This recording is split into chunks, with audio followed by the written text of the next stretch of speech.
Good afternoon, everyone. Thank you for joining us today for our Constitution Day program. My name is Mary Harris. I'm Dean of Students here at Christian Theological Seminary, and we're excited to be offering today our program on hate speech and the First Amendment, values in conflict. We're blessed today and fortunate to have someone who knows an enormous amount about this in the Constitution, and that is one of our trustees and my friend Donald Knebel. Don is here. He is a partner at Barnes Thornburg LLP here in Indianapolis.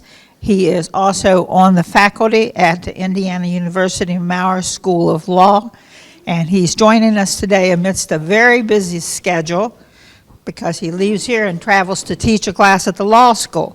So thank you all for joining us. We're so excited that you're here, looking forward to this program. And I will now, because of the content and how important it is, turn it over to our trustee and my friend Don. Thank you. Thank you, Mary. Well, welcome everyone to celebrate Constitution Day 2018. We're recognizing the date, September 17th, 1787, when the framers of the Constitution meeting in Philadelphia signed the Constitution and submitted it to the states. Today, I'm going to be talking about that Constitution and specifically the First Amendment to that Constitution in the context of hate speech. And for those of you who are going to want to participate in my balloting, there's some ballots back here, so if you don't have them, just hold up your hand and Mary will get them to you. The topic of hate speech has gained more importance in the context of what happened in Charlottesville, Virginia last August. As you know, some of the protesters were carrying torches and chanting racist and anti-Semitic slogans, including blood and soil, which was the Nazi motto that they were using as they executed the Jews during the Holocaust. Those protests sparked a violent confrontation with counter-protesters, eventually led to a young woman being killed. Millions within our society wondered why we allow such unquestionably hateful words to be tolerated. Similar issues have arisen with respect to proposed speakers on college campuses who come to the campus espousing racist and anti-Semitic messages. Why can't we as a society simply ban such hateful speech, especially when it can lead to violence? In much of the developed world, such speech would be banned. Canada, Great Britain, France, Germany, the Netherlands, South Africa, Australia, and India all have laws banning hate speech, especially when it's directed at minorities. In Israel and France, it is illegal to sell Nazi items, including flags and swastikas, and it is a crime to deny the existence of the Holocaust in many countries in Europe. The issue of how to deal with hate speech has begun to divide Americans among unusual lines. According to a recent Pew survey, 2015, you see that near the top, 40% of all millennials are in favor of censoring statements offensive to minorities. On the other hand, only 12% of people over 70 are in favor of that.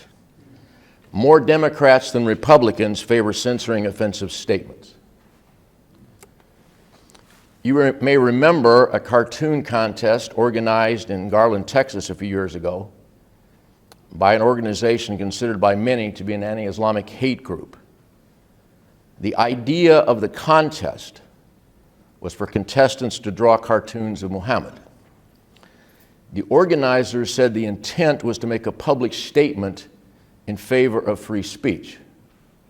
Some Muslims view cartoons of Muhammad as amounting to blasphemy and viewed these cartoons as an insult to Muslims. 2 gunmen were killed by police before they could attack the building. The organizer of the contest said the intended violence proved that free speech is under attack. The contest and the thwarted attack raise important issues right at the heart of the First Amendment. Does the First Amendment give Americans a constitutional right to freely engage in speech, no matter how hateful and no matter how much illegal violence it may create or was intended to create? After the Garland event, someone tweeted the following message at Chris Cuomo, quote, "Too many people are trying to say hate speech doesn't equal free speech." In response, Chris Cuomo, who has a law degree, said, quote, "It doesn't. Hate speech is excluded from protection. Don't just say you love the Constitution, read it." On the other hand, the American Civil Liberties Union, which was responsible for the constitutions that you have here today, says, quote, "The First Amendment to the United States Constitution protects speech no matter how offensive its content." Well, as we will see, neither of these claims is correct. Neither the claim that the First Amendment gives no protection to hate speech is correct, nor is the claim that it is always protected. So along the way, I'm going to be asking you some questions in the context of hate speech and the First Amendment. And I'm going to ask you to vote. And at the end of the discussion, we will see how those votes shake out. And I think you will see that these issues are much more difficult to resolve than perhaps you suspected. There was nothing at all in the Constitution sent to the states in 1787 on the subject of speech. That protection was added by the first of the 10 amendments to that Constitution, which have become known as the Bill of Rights. The language of the First Amendment relevant to speech and press is very straightforward. Congress shall make no law abridging the freedom of speech or of the press.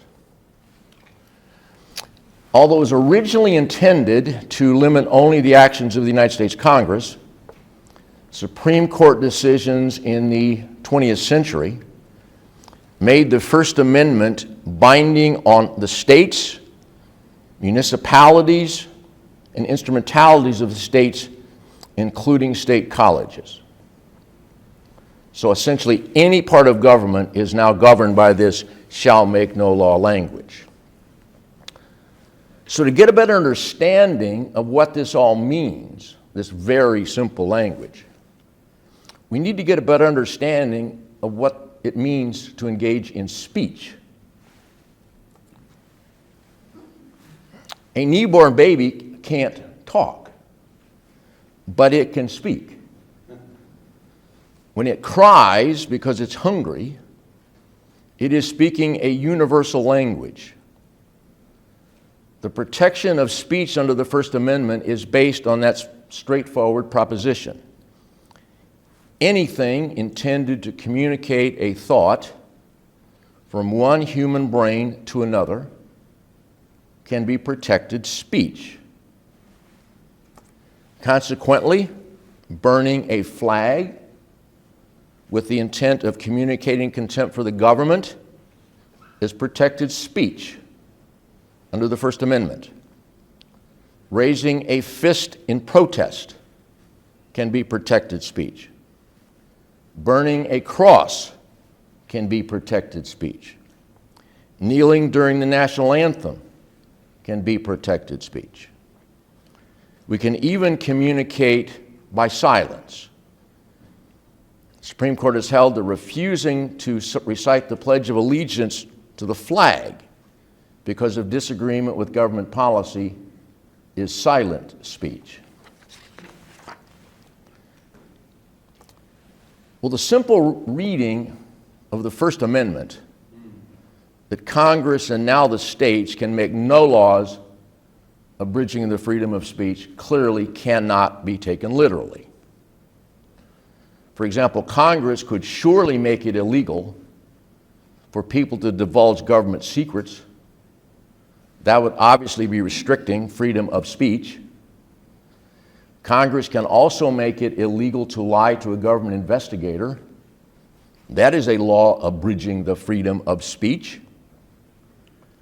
And almost everyone has heard the famous statement of Supreme Court Justice Oliver Wendell Holmes that the First Amendment, quote, would not protect a man in falsely shouting a fire in a theater and causing a panic.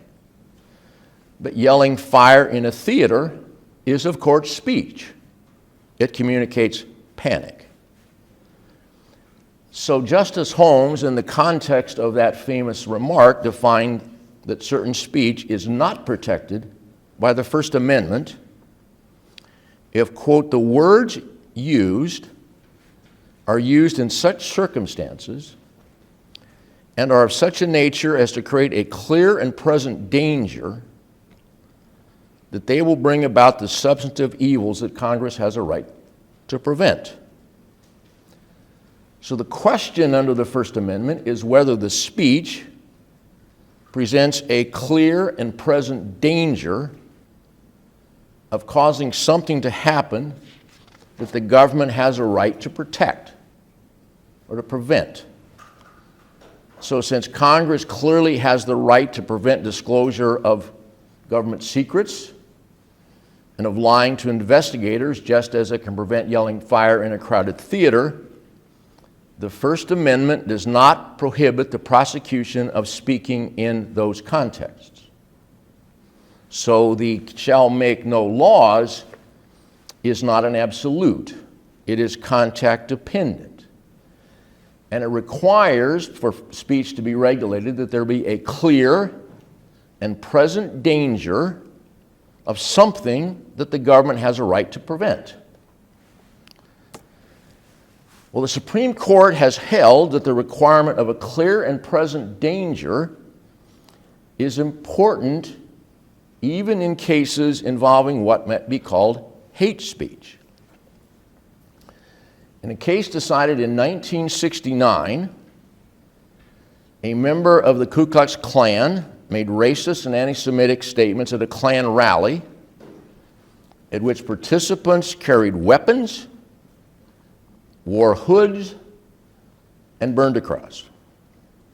At one rally, the organizers said, quote, if our president, our Congress, our Supreme Court continues to suppress the white Caucasian race, it's possible that there might have to be some revengeance taken. Based on these statements, the Ku Klux Klan member who made those statements was convicted of advocating violence, a crime under Ohio law. Supreme Court of the United States reversed this conviction under the First Amendment. Quote, the constitutional guarantees of free speech and free press do not permit a state to forbid or prescribe advocacy of the use of force or of law violation except where such advocacy is directed to inciting or producing imminent lawless action and is likely to incite or produce such action. In other words, under the Constitution, before even hateful words suggesting violence can be banned, the threat of violence must be imminent or immediate. It is not enough to suggest violence or unlawful action at some point in the indefinite future. There must be a clear and present danger of imminent violence. An interesting example of a case involving the threat of imminent lawless action arose in Rochester, New Hampshire in the early 1940s. A Rochester police officer approached a man named Chaplinsky who was passing out literature as a member of the Jehovah's Witnesses.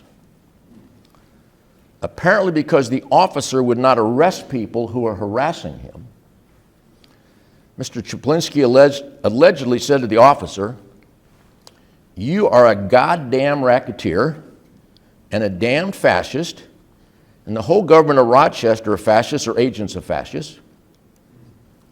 The policeman promptly arrested Mr. Czaplinski for violating a New Hampshire law and made it illegal to utter, quote, words plainly likely to cause a breach of the peace by the person to whom the words were addressed.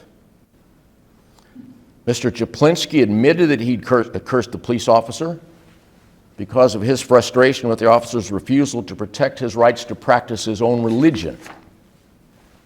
He was convicted under the New Hampshire law. He appealed to the United States Supreme Court, arguing that that law violated the First Amendment because it was based entirely on his speech. For Mr. Czaplinski's lawyers, this looked like an easy case. Expressing views about the government and its representatives are at the very heart of why the First Amendment was adopted. Mr. Czaplinski was not threatening violence.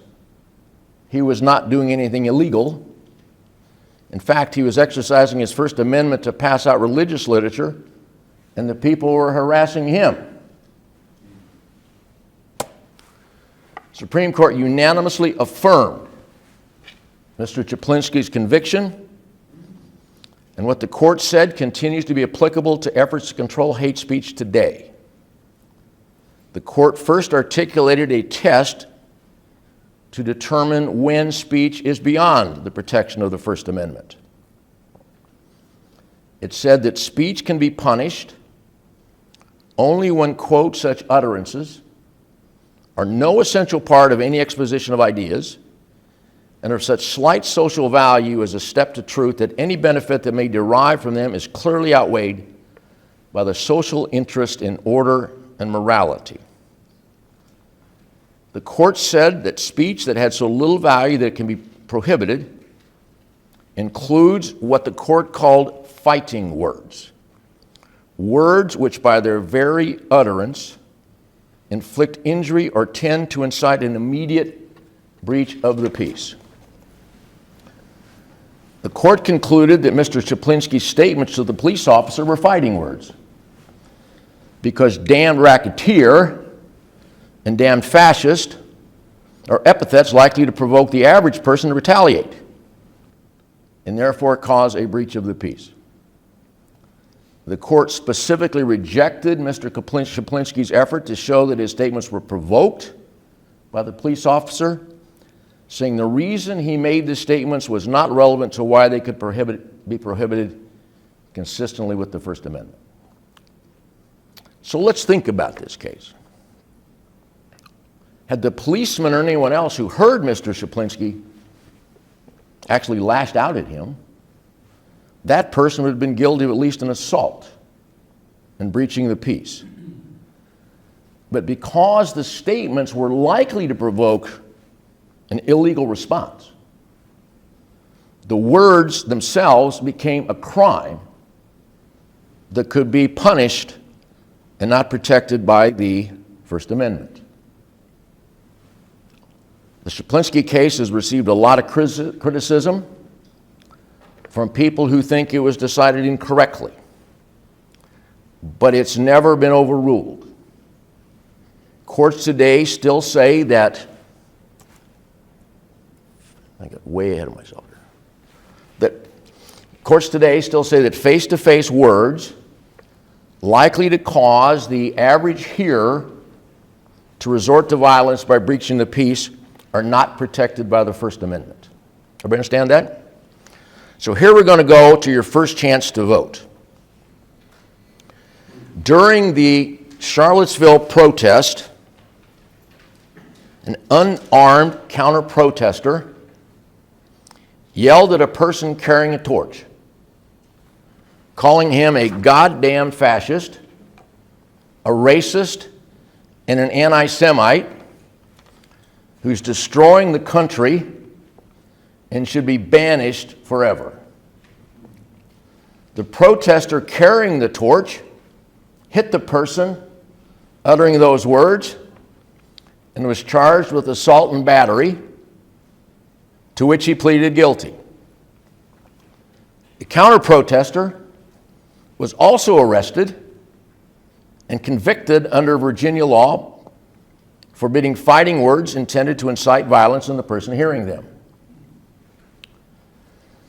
The lower court said the conviction of the counter-protester is proper under the Szaplinski case because calling a protester a goddamn fascist, a racist, and anti-Semite is likely to lead to violence, which of course it did. So assume you're a member of the United States Supreme Court and the case comes to you. The person convicted, and remember the person convicted is the counter-protester, says it's time to overrule Szaplinski and hold that statements of opinion are protected by the First Amendment even if they are likely to lead another person to illegal violence.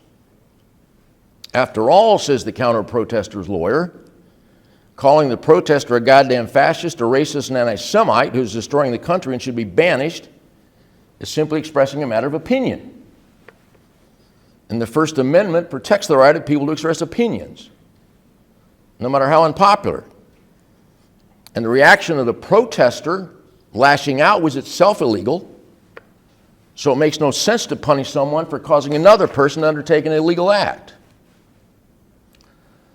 On the other hand, the government says the Szaplinski case is still important. Overruling would prevent the government from prosecuting the protesters, even if their racist slogans would be expected to lead to immediate violence from persons hearing them. After all, those slogans did lead to violence. So, sorry about this. Here's your question.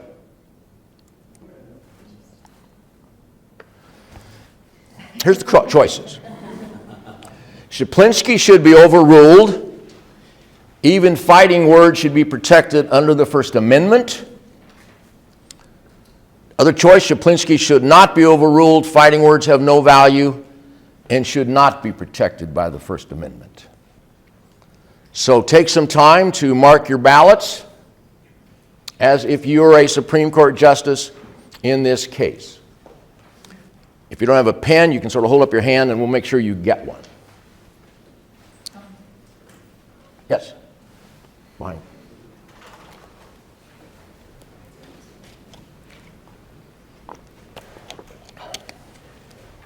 Don, is there any distinction been made about the person who the speech is directed to? For instance, should a police officer have more tolerance? No. Average person. It's directed to an average person. If it happens specifically to be directed to a policeman, it's the test of the average person. Everybody understand that? The test is not directed to a policeman who should be tolerant, but to the average person who might be expected to lash out if called a damn fascist and an anti-Semite.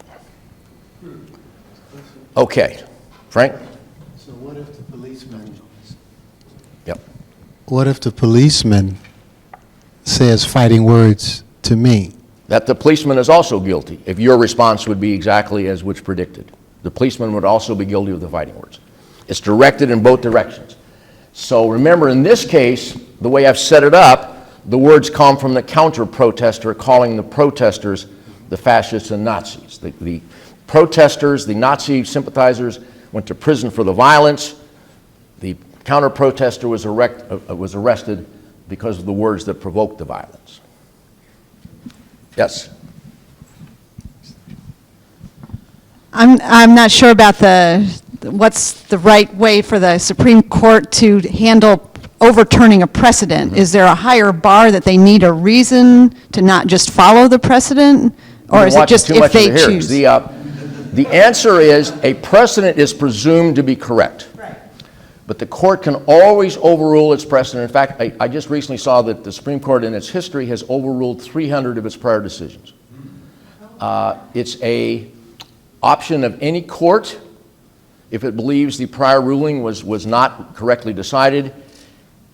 A higher burden is established if that prior ruling has been relied on for years by people that have now a vested interest in that decision. Okay. Yes? So it seems to me the scenario you've laid out requires, a chain of events. So how come the initial protesters with their signs and slogans eliciting Nazi propaganda, why isn't that considered hate speech that would provoke, or speech that would provoke. Well, that's what the makes this response. case so interesting, right? Like- Because it would be hate speech because it did provoke, but there's no evidence that it actually provoked violence or was intended to provoke violence at that point. We have here the counter-protester elicited the violent response.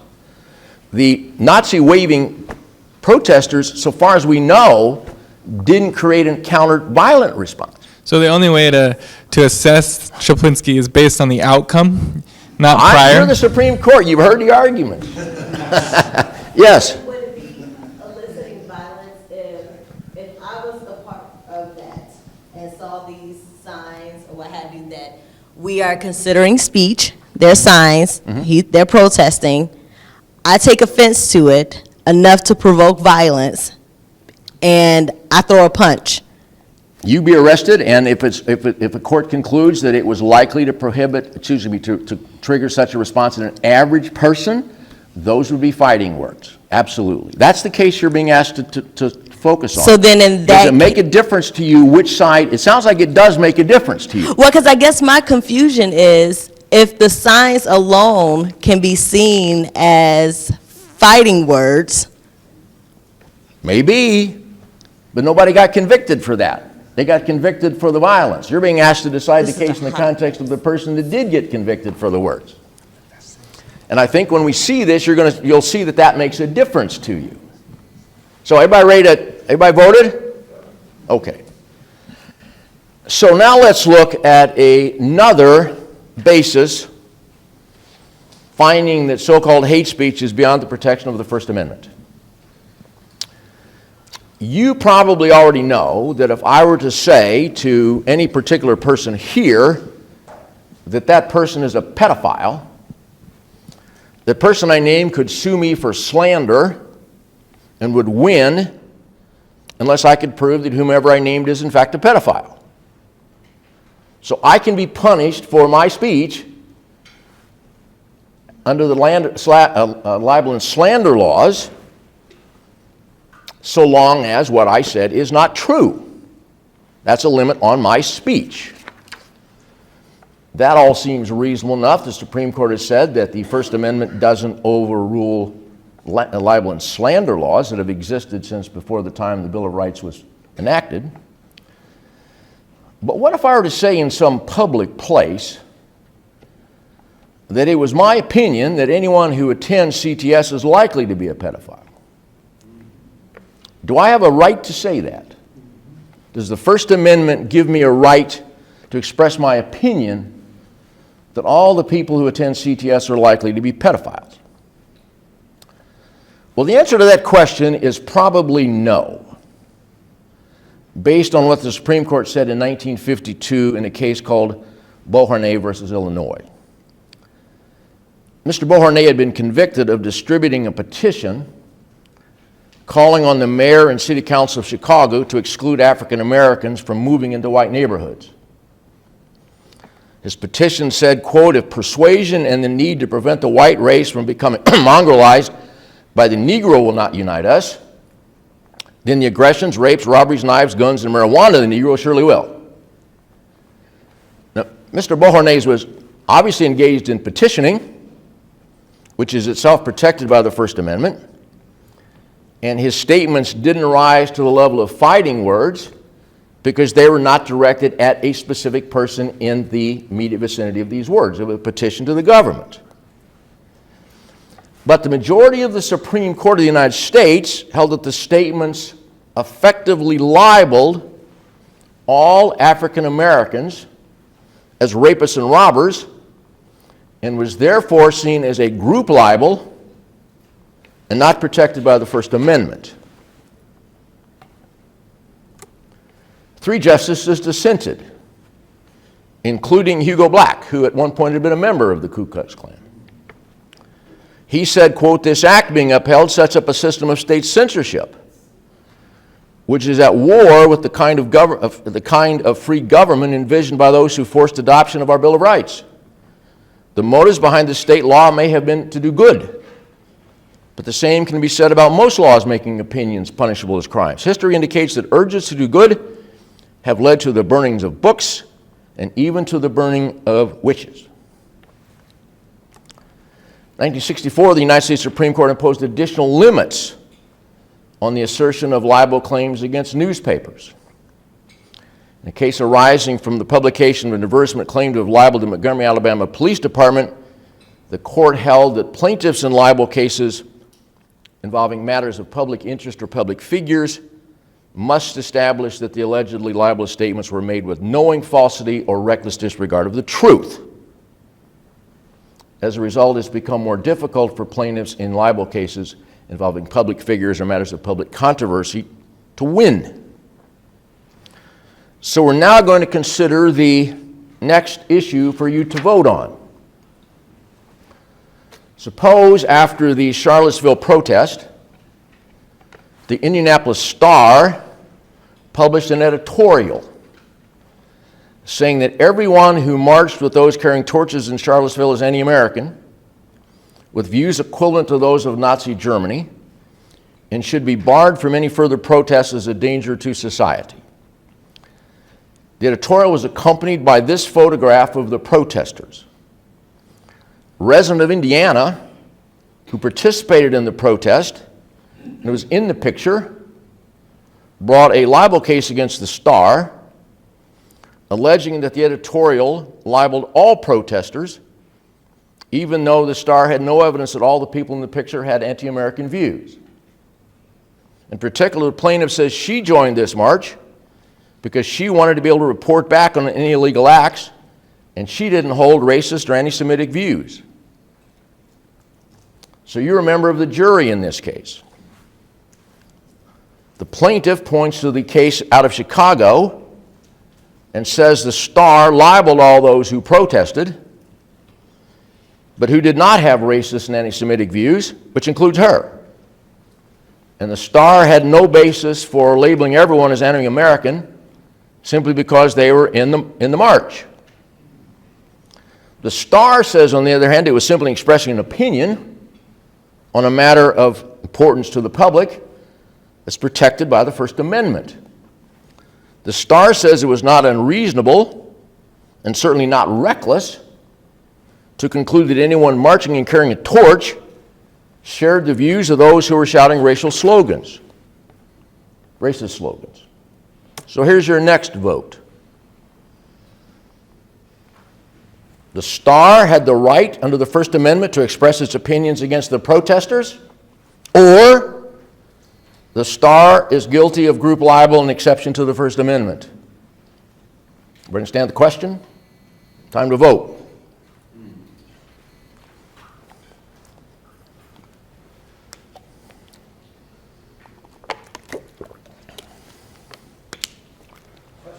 Yes? If they had, if the Star had not published the picture of the people marching, It'd be a harder case, wouldn't it? It'd be a harder case. It'd be a harder case for the plaintiff because the plaintiff wouldn't have been identified Exactly. as a marcher. Okay. Yes.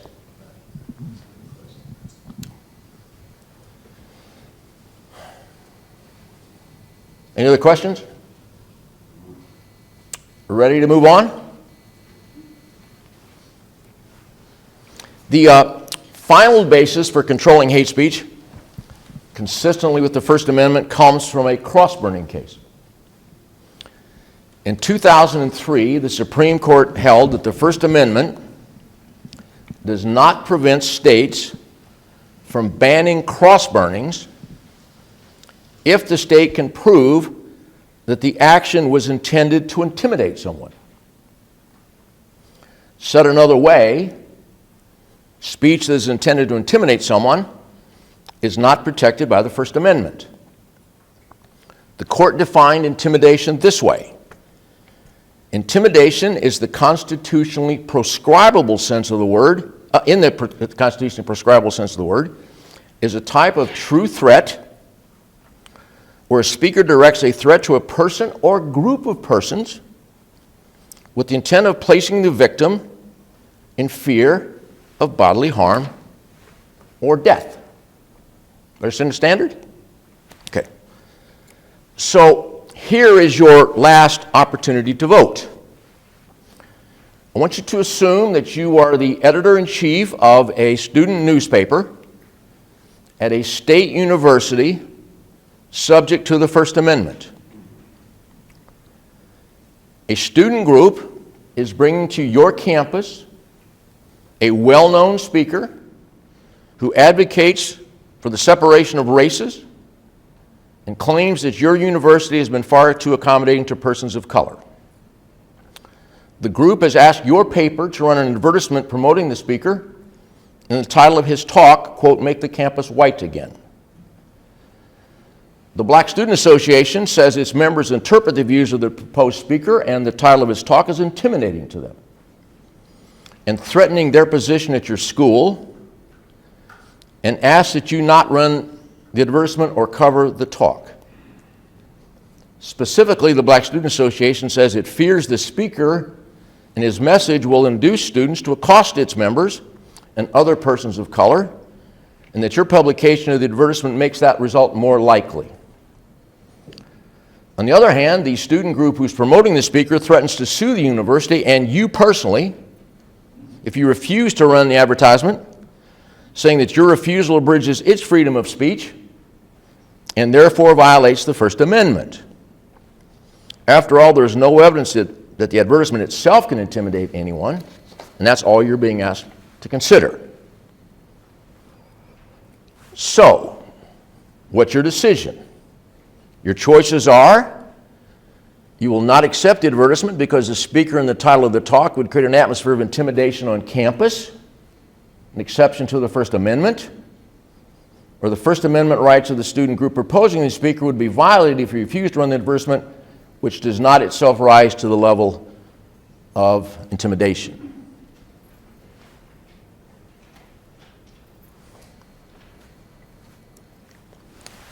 So, time to vote.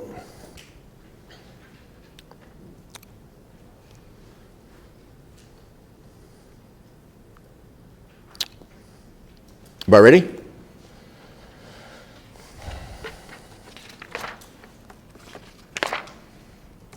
Okay, let's count the votes.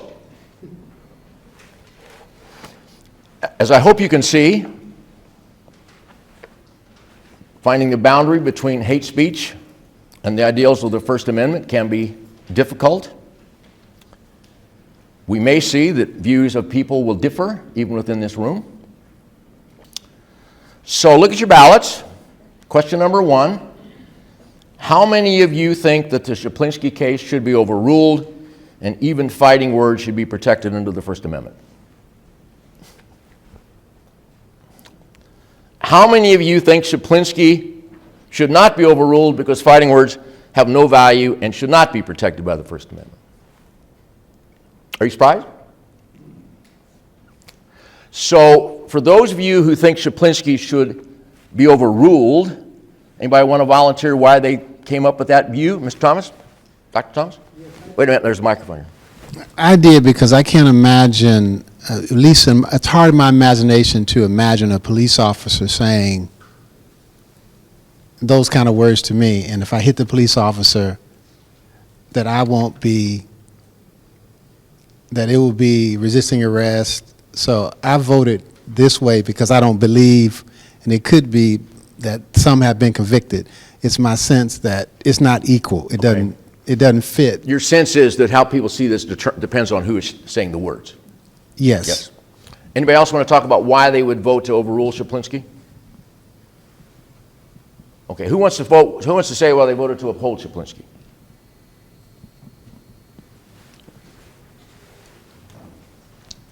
Fighting words are never protected under the First Amendment.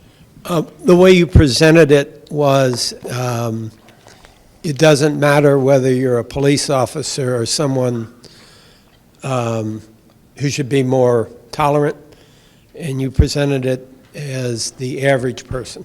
So that's my reasoning. So I want you now to think about your, look around, you saw the room is equally divided on this topic. Cases get to the Supreme Court and the court divides, right? Divides. I don't think you all decided that issue based on your politics. I think you decided that issue on something beyond that. And the point is that people of reason can come to different conclusions on matters without drawing upon their political biases. They can simply come to different reasonable conclusions. All right, so let's go to the next question. How many of you decided that the Star had a right under the First Amendment to express its opinions about the protesters without being sued for libel? How many sided with the Star on this one?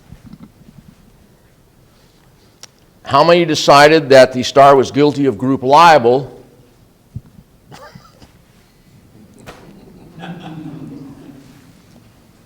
You see what I mean? Somebody want to articulate why they thought the Star had a right to publish the editorial? They used the word opinion. Yes. Well, if I say it's my opinion that somebody in this room is a pedophile, I'm not sure how good of a defense that's going to be. But that's right. Now, who would like to articulate why they thought the Star should be guilty of libel? Over here.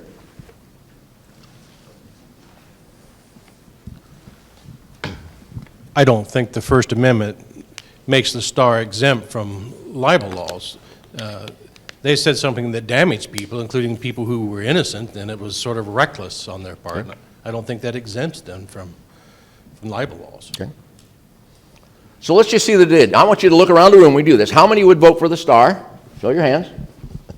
How many would vote for the plaintiff? Show your hands. Almost equal again. And by the way, it's not the same people voting all the time on the same way with this, right? You're voting these things independent of the issue, so it can't possibly be based on some kind of political bias that you're coming here with, right? Okay, let's go to the final one. Who, as a student editor, would not run the advertisement for the speaker? Who would not run the ad? Hold on my fire, see how many there are. Okay. Who would run the ad? All right, we go. These issues have divided you almost equally, and you get different divisions on each vote. So who wants to explain why? Yes? We didn't see your opinions. That's true. I'm exempt. So we have some time. So who wants to express why they would think that they would run the ad? Rick? Not run the ad. No, okay. Who is in favor of running the ad? Who would run the ad? Right over here. Well, I would run the ad because give people credit to figure out what the right thing to do is. And we had an example of this here in Indianapolis not too long ago. Maybe it was 10 years now, time flies by. But there was a rally that the Ku Klux Klan had at the State House. And everybody said, we should go down there and protest. And we were talking about a bunch of young people. And they said, no, we're going to have something else in another location. And hundreds of people went where the kids were, and I think there were 15 people at the Ku Klux Klan rally. But I think we just have to give people credit, and I don't think, it makes life easier if you don't let anything controversial come out, but if you're a student newspaper, I think that's what you do. Anybody else want to speak on the topic over here? Yep, anybody else? Yep, back here. Yep. I would not have run the ad. I don't like the fighting speech standard because it treats everyone's words as if they're coming from the same place. But the intimidation standard does allow you to bring in historical factors as who is likely to feel intimidated. Mm-hmm. So I think that's much more persuasive to say, in this context, that language is more likely to lead to violence. I can easily see that chain of events happening. And we don't have to assume that all speakers who made the same statement would be equally intimidating, or all groups would be equally intimidated by the same words, right? You can bring history into this. So I find that a much more persuasive restriction on free speech, whereas the fighting words, which I don't like, to me tries to pretend everyone's equal, and I don't find that very persuasive. Over here, you want to talk? Yes.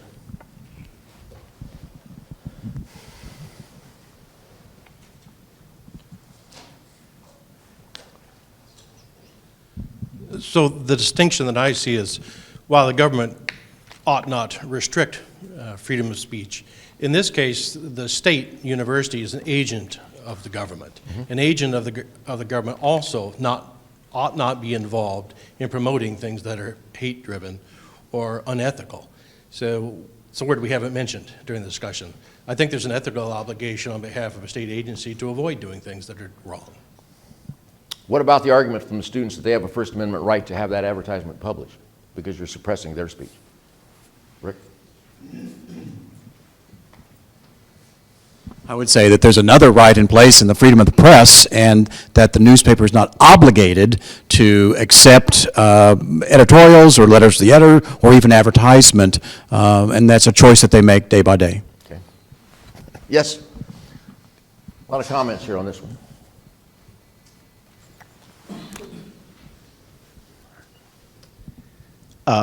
This is a particular case in which this is true, but I think most of these, this applies. I don't think you can decide this based on rights alone. And I think the question has to be raised, what goods ought to trump or suppress, or in some case be superior to certain rights? And we've talked about the good of peaceful order as a kind of superior good to the right of individual speech. But I think that the Supreme Court ought to decide that the good of an inclusive, pluralist society, wherein the equal standing of all people is not undermined by speech or assembly, is also a good that should be superior to the rights of free speech. Okay, I want to spend a couple minutes. Anybody else want to talk about the advertisement question? Yes, right here.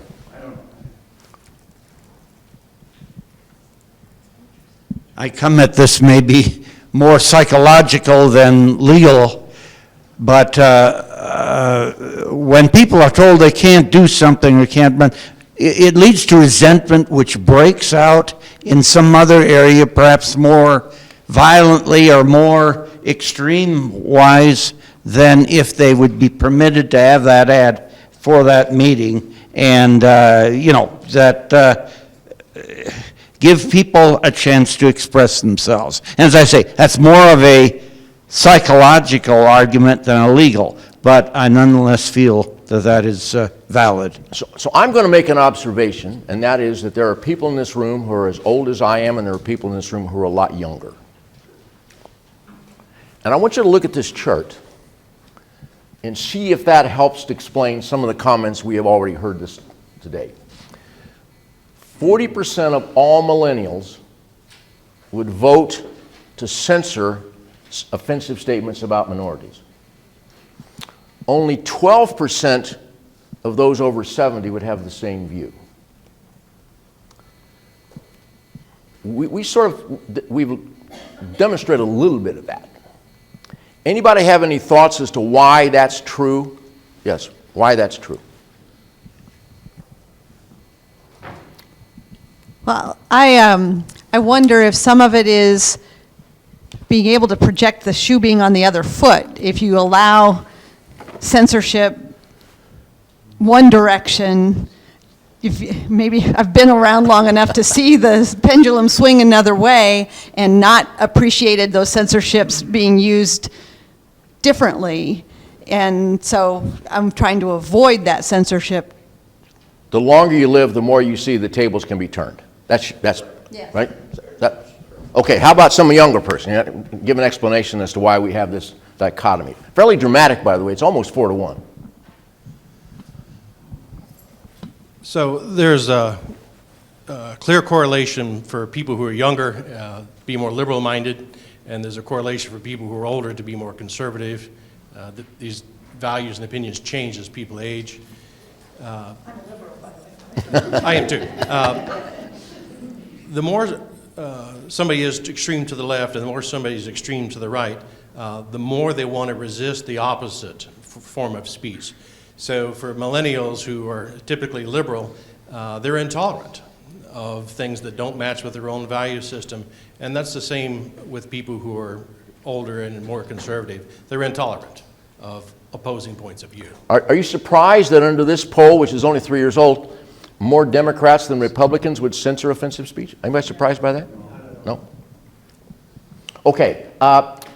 Any questions, final comments? We have to be out of this room by a class at 1:30, so I'm trying to make sure we don't stumble on each other on the way out.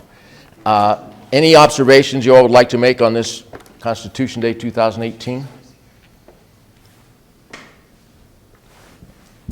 I think probably from that older generation, they've made mistakes and in their feelings or point of view at a younger age, and they've seen the difference over a period of 40 or 50 years. Okay. Anybody else? Yep. Yeah, I just wanted to follow up on something you said. The constitutional right of the students in the university are being breached.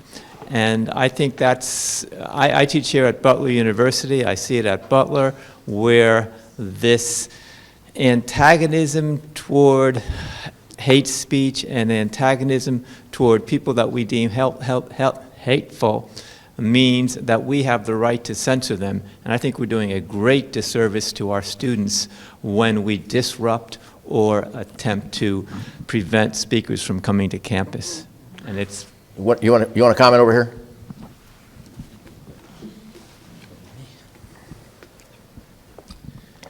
I suppose, just to speak for myself, and I fall in the younger category, I think I've become convinced that it's impossible to remain value neutral on these perspectives, on the content of speech, for example. And I think it's worth lifting up the kinds of goods that ought to be protected by the rights we're throwing around.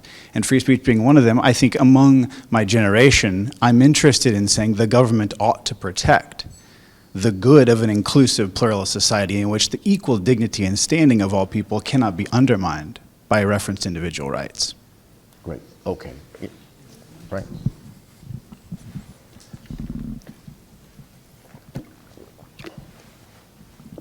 You know, for me, this also applies to tearing down of Confederate statues and this whole piece that we tend to move in the extreme. So I've moved to the position not to be in favor of that. I just want to put up next to it Sojourner Truth, put the other side of the history right next to it so that people can have both sides, because when you rip out the Confederate, you get all this resistance, it's my heritage, and, you know, blah, blah, blah. And it's, let's just put up both sides, and history is both sides, and we continue to have the dialogue. I don't know. It's like we have a culture of disruption. Just tear it up, and we'll figure out what to do later. That statue must go, or, so I relate this to that. Okay. Anybody want to make one final comment before we end? Don, I want to thank you. This has been enormously invigorating for me. I'll go home and the conversation will continue in my home place, and if I can get away with it in the workplace, free speech. So I can't thank you enough. Well, thank you for letting bringing me do this to us. Great fun.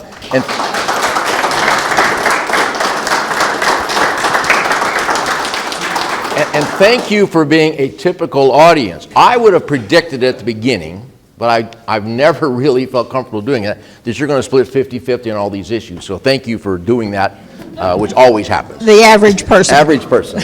Okay, thanks.